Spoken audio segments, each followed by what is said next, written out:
sama Okta nggak? Aku soalnya ngambil konteksnya. Baik rekan-rekan, akan saya mulai ya. Aku ngambil konteksnya, kalau live reportnya nanti sama Okta. Baik, bismillahirrahmanirrahim.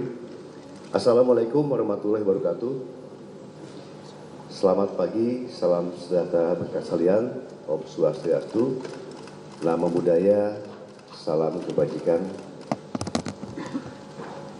Yang saya hormati hadir di sini Pak Wakapolda Metro, Pak Brigjen Dekananto, juga hadir di sini Pak Dirkrim, Pak Kombes Iman, serta Pak Kasubdit ya, Pak Akta dan Humas dan Humas, dan juga seluruh rekan-rekan media sekalian yang saya cintai, saya banggakan. Mungkin langsung saja perlu saya sampaikan di sini bahwa Polda Metro Jaya telah menetapkan 8 orang tersangka dalam perkara pencemaran nama baik, fitnah, dan manipulasi data yang dilaporkan oleh Bapak Insinyur Haji Joko Widodo. Penetapan ini dilakukan setelah melalui proses asistensi dan gelar perkara, di mana proses tersebut melibatkan ahli dan pengawas, baik dari eksternal maupun internal. Untuk ahli yang dilibatkan adalah ahli pidana, ahli ITE, ahli sosiologi hukum, ahli komunikasi sosial, dan ahli bahasa. Itu yang kita minta keterangan sebagai saksi ahli. Selanjutnya perlu kami sampaikan bahwa gelar perkara penetapan tersangka yang dilaksanakan di Direktorat Reserse Kriminal Umum juga melibatkan dari eksternal, ya, dari Wasda, dari Wasidik, ya, Propam, dan juga Bikum, dengan dukungan hasil penyidikan yang komprehensif, ilmiah, dan pemeriksaan berbagai ahli dari bidangnya masing-masing. Berdasarkan hasil penyidikan, kami menetapkan 8 orang sebagai tersangka yang kami bagi dalam 2 klaster. Antara lain, 5 tersangka dari klaster pertama yang terdiri atas nama ES, KTR, MRF, RE, dan DHL. Untuk tersangka dari klaster ini dikenakan pasal 310 dan atau pasal 311 dan atau pasal 160 KUHP dan atau pasal 27A junto pasal 45 ayat 4 dan atau pasal 28 ayat 2 junto pasal 45A ayat 2 Undang-Undang ITE. Untuk klaster kedua, ada 3 orang yang akan ditetapkan sebagai tersangka, antara lain atas nama RS, RHS, dan TT.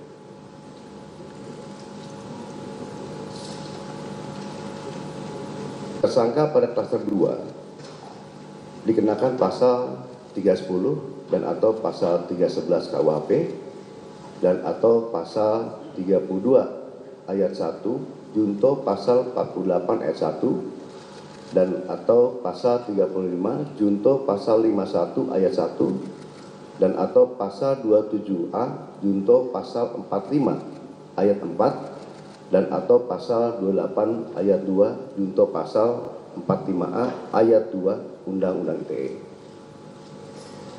Rekan-rekan media yang saya banggakan, dalam prosesnya penyidik telah memeriksa 130 saksi dan 22 ahli dari berbagai bidang yang terdiri dari 1. Dewan Pers, kedua Keterbukaan Informasi Pusat, Yang ketiga, Dirjen Peraturan dan Perundang-undangan dari Kemenkumham.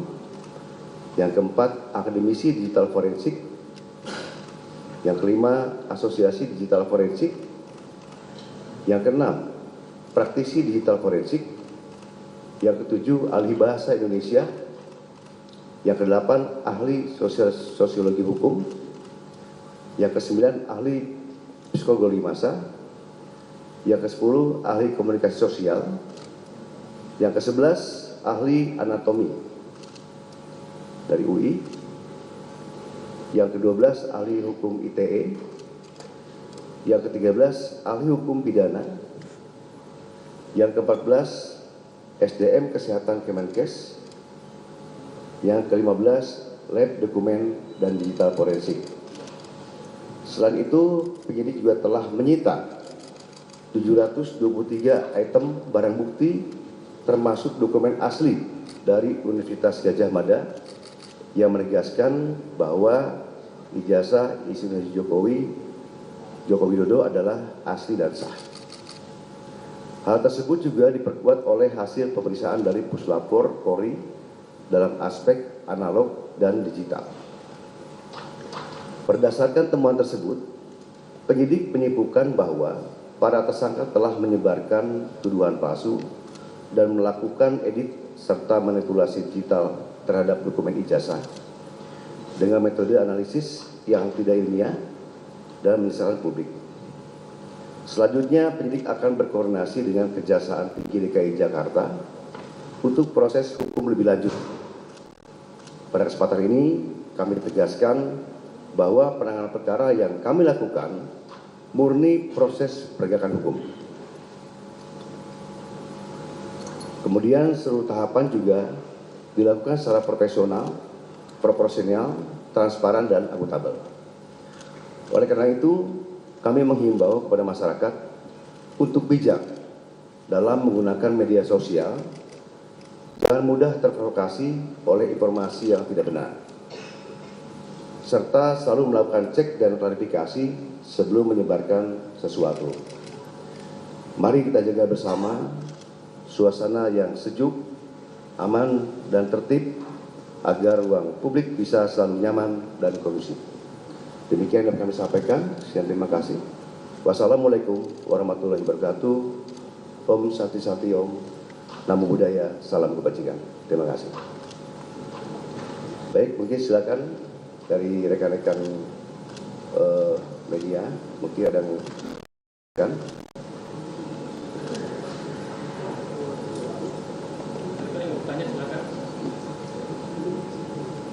Ya.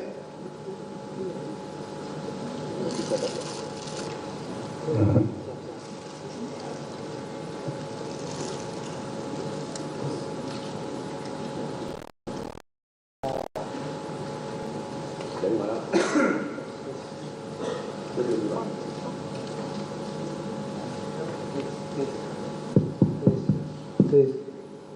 Izin Pak Kapolda, Pak Kapolda, Pak Dir, Pak Kasubdit, saya Adi Anugrahadi dari liputan6.com.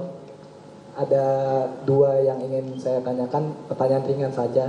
Yang pertama, bagaimana Polda Metro Jaya memastikan bahwa kasus ini diusut sampai ke tahap pengadilan. Yang kedua, yang kita tahu bahwa jarak antara pengumuman yang dilakukan oleh Barreskrim Polri dengan yang disidik oleh Polda Metro Jaya itu kan ada kaitannya gitu loh. Pada saat Barreskrim Polri mengumumkan bahwa tidak ada unsur pidana di dalam laporan ada aliansi masyarakat itu, apa yang membuat kasus ini terbilang lama dalam proses penyidikan? Apakah itu kaitannya dengan unsur pasal yang disangkakan oleh Polda Metro Jaya terhadap para terlapor atau seperti apa gitu? Terima kasih.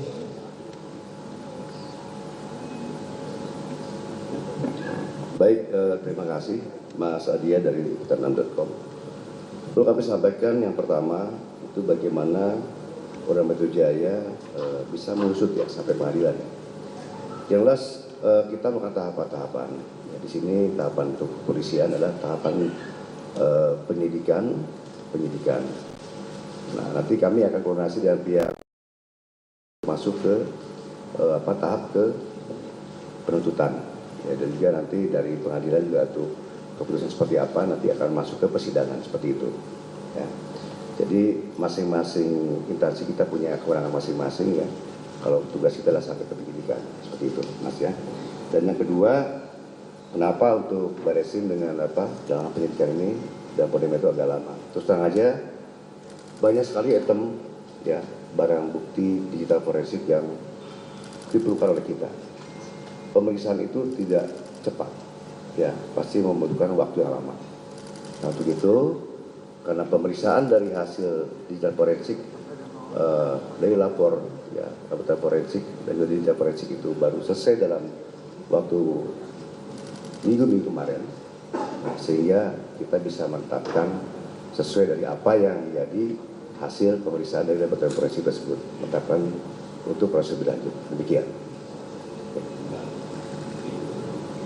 Nanti silakan, mungkin kalau untuk teknis lagi Pak Dirkrim bisa menyampaikan. Silakan, Mas siapa? Mohon izin Pak, dari YouTuber Nusantara, nama saya Bill. Dari YouTuber Nusantara, nama saya Bill. Meminta klarifikasi Pak, kan kemarin kalau nggak salah yang terlapor itu ada 12 orang. Kemudian sekarang yang tersangka cuma 8 orang. Boleh dapat informasi terkait itu? Yang kedua, bagaimana Polda Metro Jaya menjamin bahwa proses pentersangkaan ini tidak akan mengalami jalan buntu alias akan sampai ke pengadilan, mengingat tidak sedikit juga kasus yang sudah tersangka tapi SP3. Saya pikir demikian.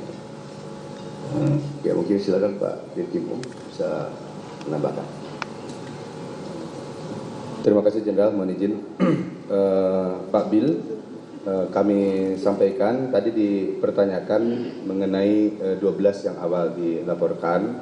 Dalam proses penyidikan ini tentunya kami berdasarkan pada fakta hukum yang kami peroleh di dalam proses penyidikan secara saintifik. Saat ini kami menetapkan 8 orang menjadi tersangka yang diduga melakukan satu perbuatan pidana. Namun demikian proses penyidikan ini terus berlangsung dan kami terus melakukan pendalaman.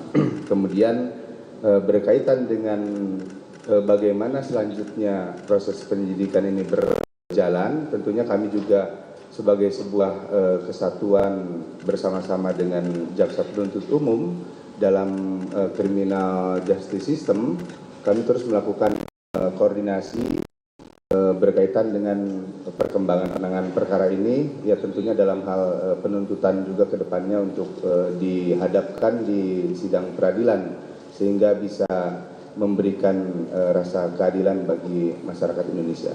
Terima kasih. Siapa? Silakan. Selamat pagi Pak, saya Mahardika dari CNN Indonesia TV. CNN.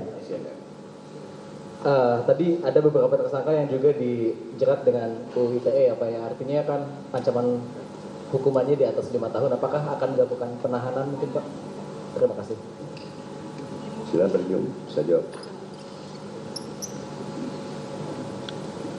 Baik, terima kasih Mas dari CNN ya. Terkait dengan kewenangan yang diberikan oleh undang-undang terhadap penyidik yang berhubungan dengan penahanan, tentunya ada beberapa pertimbangan yang akan dijadikan sebagai bahan pertimbangan oleh penyidik nanti pada saat pelaksanaan pemeriksaan kepada tersangka. Dari yang lain silakan. Ya. Izin saya Habibi dari merdeka.com. Hanya ingin meneruskan saja tadi kan untuk masa penahanan itu kan tergantung dari pemeriksaan nanti tersangka. Nah itu waktu untuk pemeriksaan tersangka itu kapan? Karena kan baru gelar perkara kemarin. Itu saja mungkin Pak Dir. Terima kasih. Oke, silakan Pak Dir. Jawab.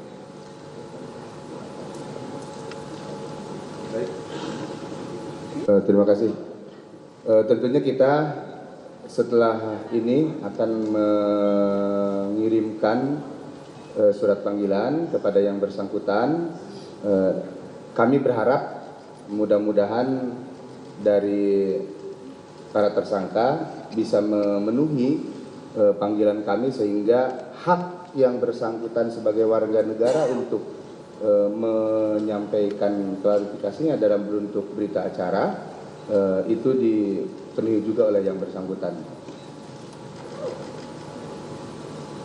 Silakan satu lagi ya. Saya Carla dari Kompas TV, Pak, mau menanyakan tadi kan disebutkan ada 2 klaster, yang klaster kedua ini, ya, Carla dari Kompas TV. Yang klaster kedua ini kan tadi disebutkan ada 3 dan yang klaster pertama ada 5 tersangka.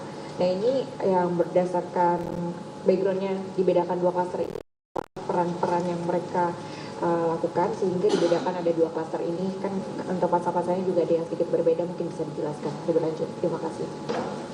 Baik, terima kasih Mbak Carla dari Kompas ya Pak. Tadi disampaikan oleh Pak Kapolda terkait dengan 2 klaster. Dalam hasil penyidikan kami yang diperoleh fakta dari hasil penyidikan tersebut, tentunya penentuan klaster adalah berdasarkan dari fakta penyidikan yang diperoleh oleh penyidik. Dan itu sesuai dengan apa yang dilakukan atau perbuatan hukum yang dilakukan oleh masing-masing tersangka, sehingga ini akan menentukan pertanggungjawaban hukum seperti apa yang harus dihadapi oleh tersangka. Jadi clustering itu didasarkan pada perbuatan yang telah dilakukannya. Baik ya rekan-rekan, saya rasa cukup ya. Itu yang dapat kami sampaikan. Ya. Itu saja yang dapat kami sampaikan ya. Terima kasih atas perhatiannya. Saya terima kasih. Wassalamualaikum warahmatullahi wabarakatuh.